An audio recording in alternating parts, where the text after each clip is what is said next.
Well, hello there. Jason here with Green Country Agroforestry. Today is one of those nice overcast, slightly windy and a little bit damp days early in the spring, and it's a great time to plant some tubers. Okay, so we have two different seasons for planting tubers and bulbs. Right now is, of course, the spring season, which is great for planting things like dahlias and daylilies. Later on, when we get to the fall planting season, that'll be a good time to plant things like our daffodils and our crocuses and things like that. Pardon me a moment. The rake accomplished most of the work. I'm going to go ahead and pull the rest of these up while this train passes by here. So just give me a moment, I'll be back with you.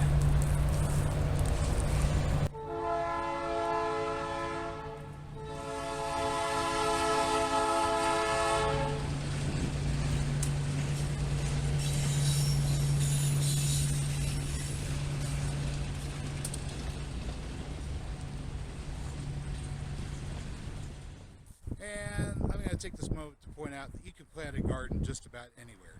This, of course, is a 1/3 acre lot. It's actually two residential lots side by side. We have both lots and both houses, and we've decided to plant this all up as a garden. The front is going to be a lot of flowers. And I know what you're thinking, like, flowers. But this is where we can satisfy both sides at the same time. We can satisfy the side that says, I want to plant something that's going to provide food for myself and my family, security. I want food security. We can satisfy that side.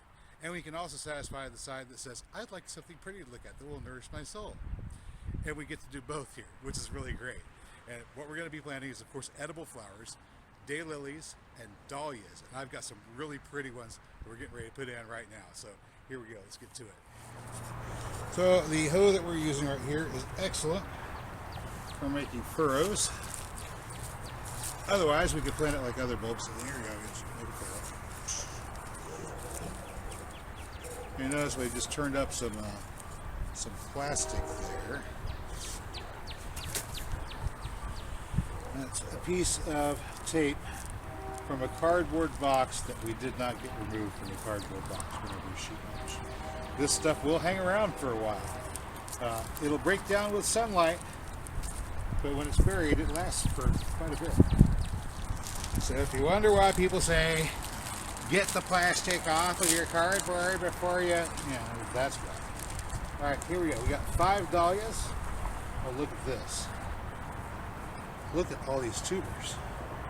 Now, if I was a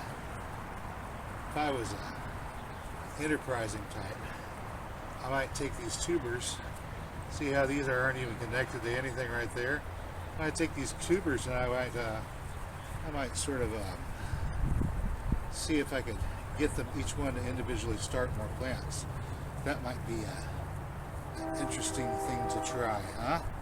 All right, if you look at this, you see how this material here is just fibrous material, not living tissue connecting the tuber to the plant. So I may as well remove the tuber because the plant is not being nourished by that tuber at all at this point.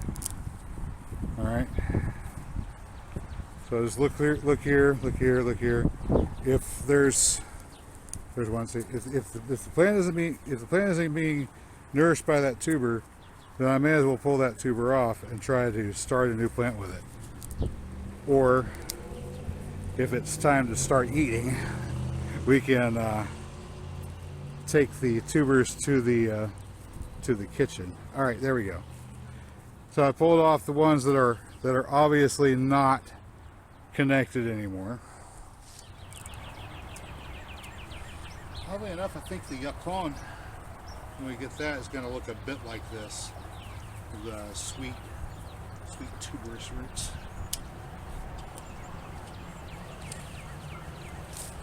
But this one is a dahlia. Dahlia. Right there. So. All right. Now, our second one is a daylily. Boy, it's a midsummer repeating bloomer called moussaka. put a picture up here for you. Nosaka. And I'm just going to go from those. Oh, wait. I think there, maybe. All right. Here we go. Daylily Nosaka. This is Hemerocallis fulva or Hemerocallis fulva. It's spelled with 2 L's. Properly spelled with 2 L's. I've spelled it with 1 L before, and nobody's done horrible things to me on account of it yet. Unlike the dahlias, I've only got these 3. That's it. That's all that came in the package. And unlike dahlias, they don't grow back from the tubers. I can't just clip this tuber off here and grow a new plant. I have to have the base stem structure with real roots of the plant itself. Now it will occasionally produce little rhizomes off to the side, rhizomes or stolons, depending upon your subspecies, and you can propagate from those. But you cannot clip off, as I was going, these roots of producing. But that's okay. You will probably get an easy 2 or 3 new plants every year from your daylilies if you divide them yearly looking for your tubers. All right, what are we going to put in this row here?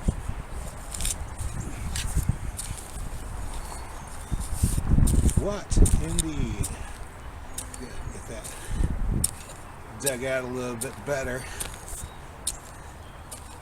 There we go.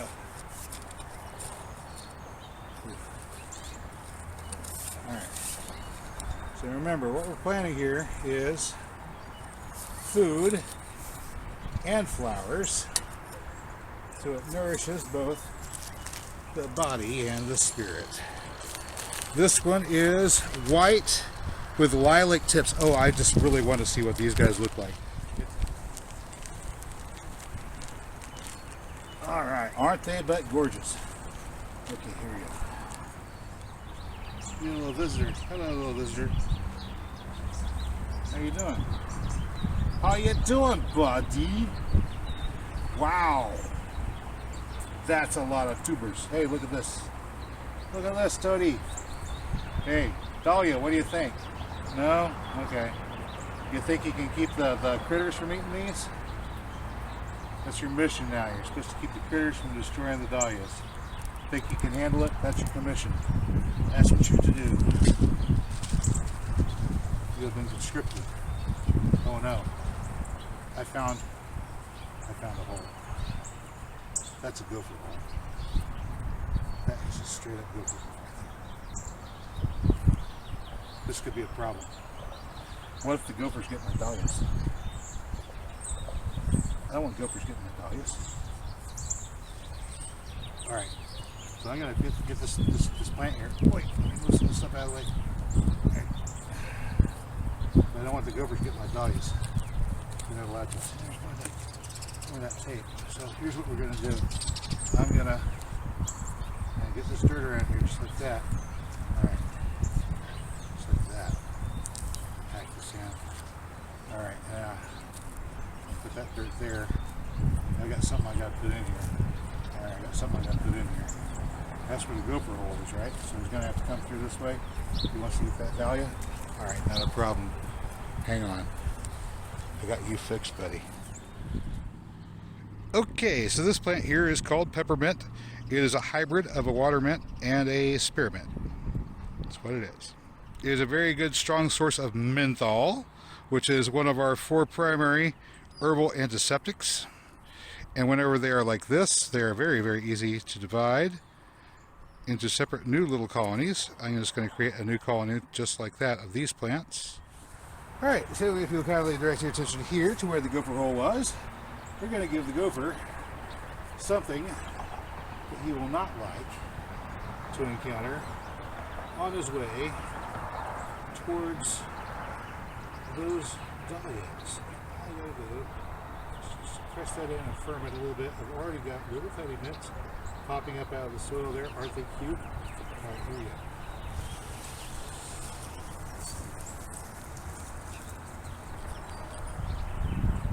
I'll save this for planting another spot.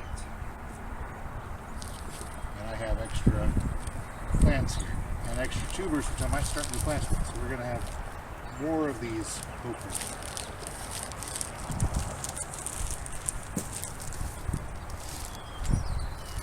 Okay, next up, another daylily called Plum Perfect. This one is a really striking red and purple one. Very, very pretty. Dark yellow throat, I think, dark yellow.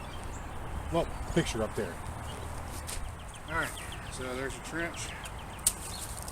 Plum Perfect. This daylily, that's what we're putting in here.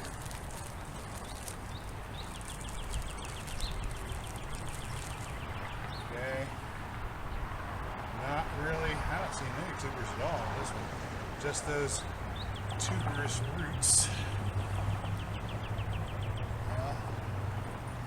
Okay. This one. I don't see any tubers on this one either. Just one of those tuberous roots. Okay. Somewhere there maybe?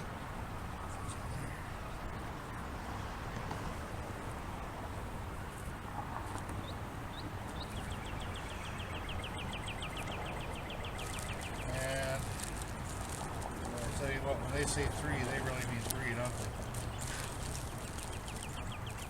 Oh, little bitty bit of sugar on that one. Oh, and then this one is starting to maybe form a tuber. But yeah, they really took the weight off.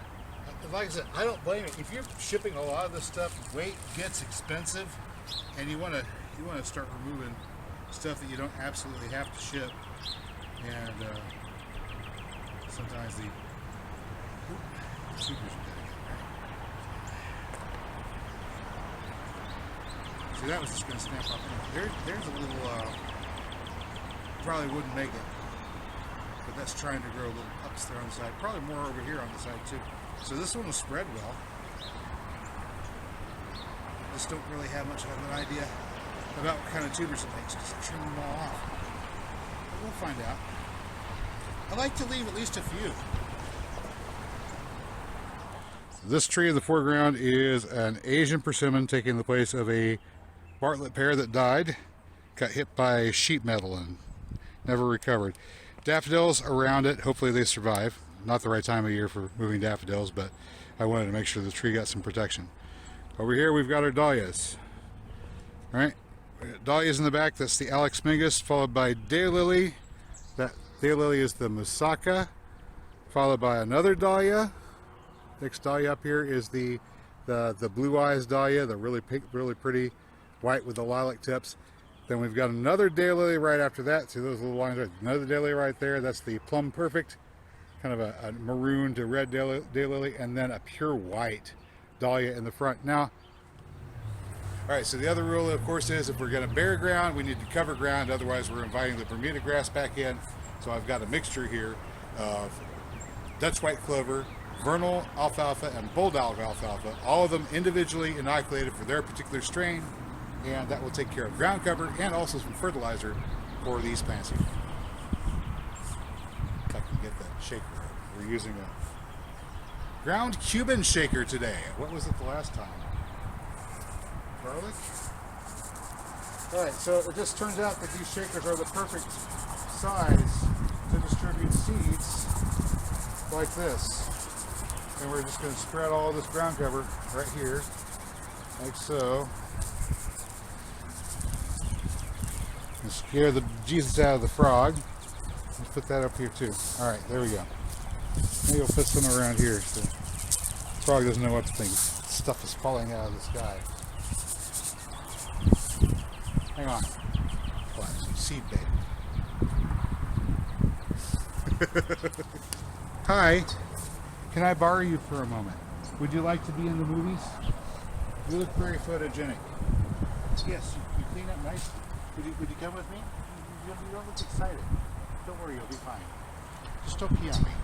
Can I trust you not to pee on me? Of course I can't trust you not to pee on me. You're a toad. But we all try our best.